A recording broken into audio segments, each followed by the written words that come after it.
Goeiemôre, baie welkom by vanoggend se Saamwees. Ja, Jesus verskyn weer aan sy disippels. Wat 'n wonderlike dag. Wat 'n wonderlike dag kon dit net nie wees nie. Johannes 21, ek lees vanaf vers 1. Daarna het Jesus weer aan sy disippels verskyn by die see van Tiberias. Dit het so gebeur. Simon Petrus en Thomas, wat ook Didimus genoem is, Nathanael van Kana in Galilea, die seuns van Zebedeus en nog 2 ander disippels was daar, saam met Simon Petrus. Simon Petrus sê toe vir hulle, ek gaan visvang. Ons gaan ook saam met jou, sê hulle vir hom. Hulle het gegaan en in die skei geklim, maar daardie nag het hulle niks gevang nie. Toe dit lig was, het Jesus daar op die strand gestaan, maar die disippels het nie geweet dat dit hy is nie. Jesus vra toe vir hulle, mense, het julle nie iets gevang om te eet nie? Nee, antwoord hulle hom. Hy sê toe vir hulle, gooi die net aan die regterkant van die skei uit, dan sal julle iets kry.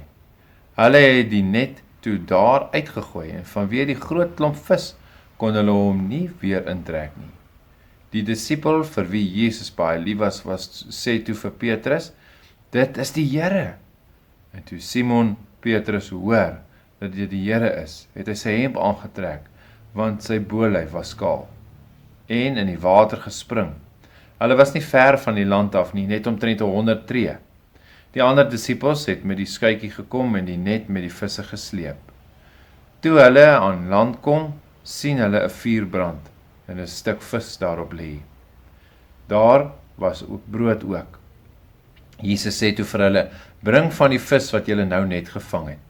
Simon Petrus het toe in die skei geklim en die net op die land getrek.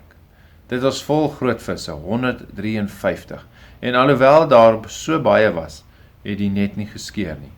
Toe sê Jesus vir hulle, kom eet. Nie een van die disippels het so ver gekom om te vra, wie is u nie? Hulle het geweet dat dit die Here is. Jesus kom toe en neem die brood en gee dit vir hulle, net so ook die vis. Dit was al die 3de keer dat Jesus aan sy disippels verskyn het, nadat hy die dood opgewek is. Wat 'n ervaring, wat 'n oggend, wat 'n ontbyt. Ek dink sommer, wanneer was die laaste keer wat jy dalk vir ontbyt genooi is? Wat het jy geëet saam met die mense wat jou genooi het?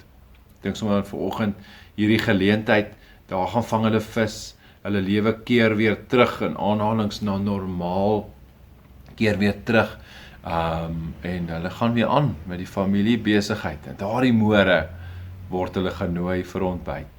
Jesus nooi hulle, kom eet saam met 'n stukkie vis en 'n stukkie brood.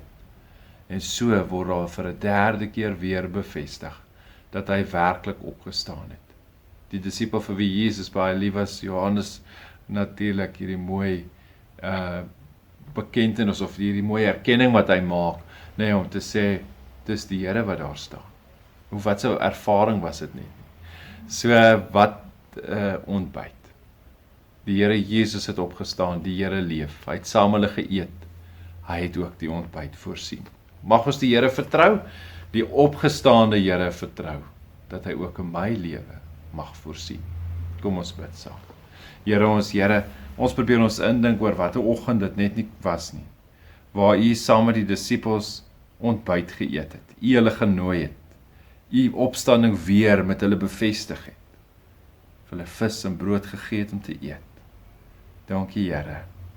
Dankie dat u nie net vir hulle voorsien het nie, en dit ook nie net in hulle lewe bevestig het nie, maar dat ek vanoggend ook in u hart, dat ek dit mag hoor, dat u opstanding ook in hierdie tyd, in hierdie jaar, in hierdie oomblik, ook met my mag bevestig, en dat dit vir my wonderlik is, om deur u genooi te word met ontbyt, en dan om te weet, ja, u sal voorsien.